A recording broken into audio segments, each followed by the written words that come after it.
The Israeli army is one of the most criminal armies in the world. Over 18 months of murdering children, targeting hospitals, medical staff and journalists. Free Palestine!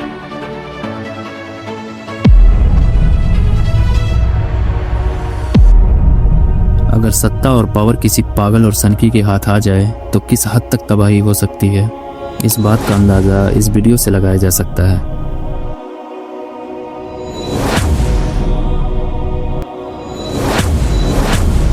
ये सब करके तबाही मचा के लोगों को मारकर और इंसल्ट करके प्राउड फील करते हैं।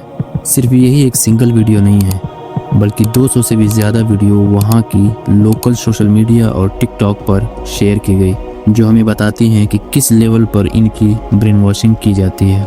मेरी माँ ने मुझसे कहा कि ये ज़्यादा बेहतर होता कि तुम मुसलमान के बजाय एक तवाइफ बन जाती। आपका यहूदी होना सिर्फ इसी तरह मुमकिन है कि आपकी माँ यहूदी हो। तुम कत्ल ना करना, ये तमाम यहूदियों के लिए हुक्म है। तुम अपने हम मजहब को कत्ल ना करना, लेकिन तुम मुसलमान को मार सकते हो। उनके खून पर तुम्हारा हक है। मुस्लिम के खून पे तुम्हारा हक है और उनके खून पे भी जो मुस्लिम के साथ मिल जाए। ऐसा ही सोच रखने वाले एक एक्सट्रीमिस्ट राइट विंग के मेंबर आमिर ईगल के जरिए 1995 में इत्सक रबीन, इसराइल के एक्स प्राइम मिनिस्टर को असैसिनेट कर दिया गया। नेतन्याहू उस साजिश का हिस्सा था। ये मैं नहीं, टाइम्स ऑफ इजराइल की रिपोर्ट कहती है। They have used very strong language against Prime Minister Rabin. אנחנו פה כי יש לנו רק ירושלים אחת ונשמור עליה. इत्सक रबीन के मर्डर से एक हफ्ता पहले नेतन्याहू एक रैली में शामिल हुआ जिसमें डेथ टू रबिन, राबिन गद्दार के नारे लगाए गए। वजह सिर्फ एक, 1993 में इसराइल और PLO जो फिलिस्तीन की पार्टी है, इनके बीच एक पीस ट्रीटी तय हुई ताकि फ्यूचर में दोनों तरफ के लोगों के लिए अमन कायम हो सके। 7 अक्टूबर 2023 का इंसिडेंट सिक्के का एक पहलू है, मगर दूसरा पहलू हमें ये बताता है कि इसराइल और फिलिस्तीन का वार नहीं, एक जेनोसाइड है जिसकी शुरुआत बहुत पहले ही हो चुकी थी। हिटलर ने बड़ी तादाद में यहूदियों को मारा, मगर उससे भी पहले ईसाइयों ने मारा, क्योंकि इनके ऊपर इल्ज़ाम था कि इन्होंने जीसस क्राइस्ट मीन्स ईसा अलैहिस्सलाम का कत्ल किया है। यहूदी पूरी दुनिया में फैल कर ज़िंदगी बसर कर रहे होते हैं। साल आता है 1881। 1881 में रूस के एम्परर अलेक्जेंडर II को असैसिनेट कर दिया जाता है। इल्ज़ाम यहूदियों पे आता है। एक बार फिर से बड़ी तादाद में इनको मारा जाता है।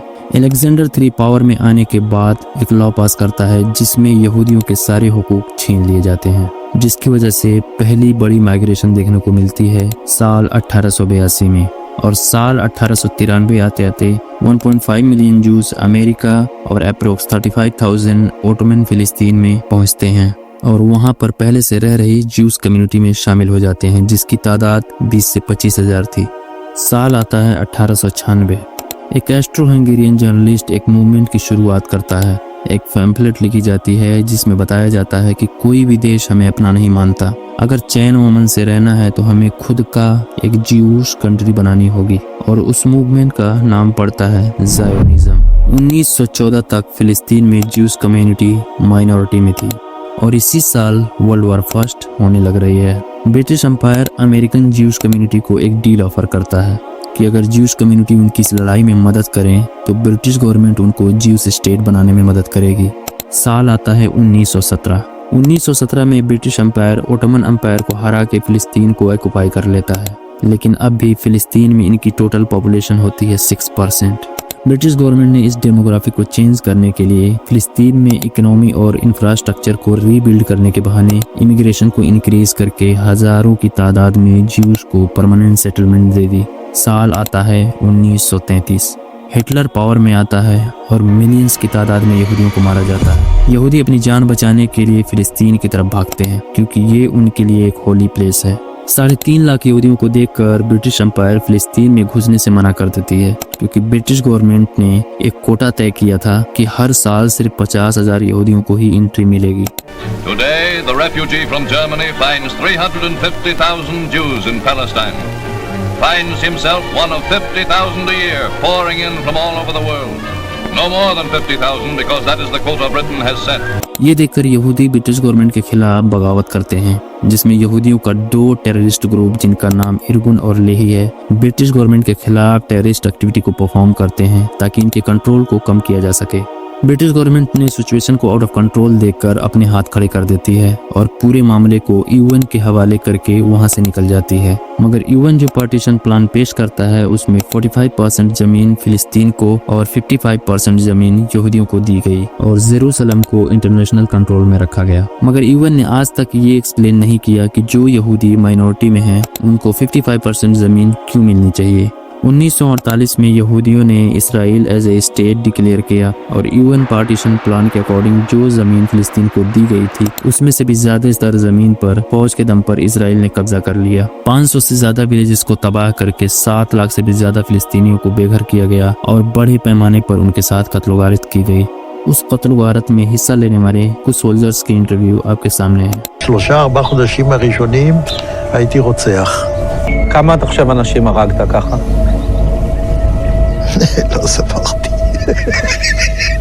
אני לא יכול לדעת בחיי. היה לי מקלע עם 250 כדורים. תראה, יריתי, נלחמתי כולם. אני לא יכול לספור. אחד אנס שם איזה ילדה בת 16, משהו כזה. איזה 15, 20. שמרנו עליהם, פתאום בא אחד עם כובע אוסטרלי, יש לו אקדח, הוא צועק בערבית, גומו, קומו, הם קמו. הוא ניגש קרוב, ככה מסתכל. הולך צעד אחר, מוצא את האקדח, טח, הרג את כולם. אותי זעזע.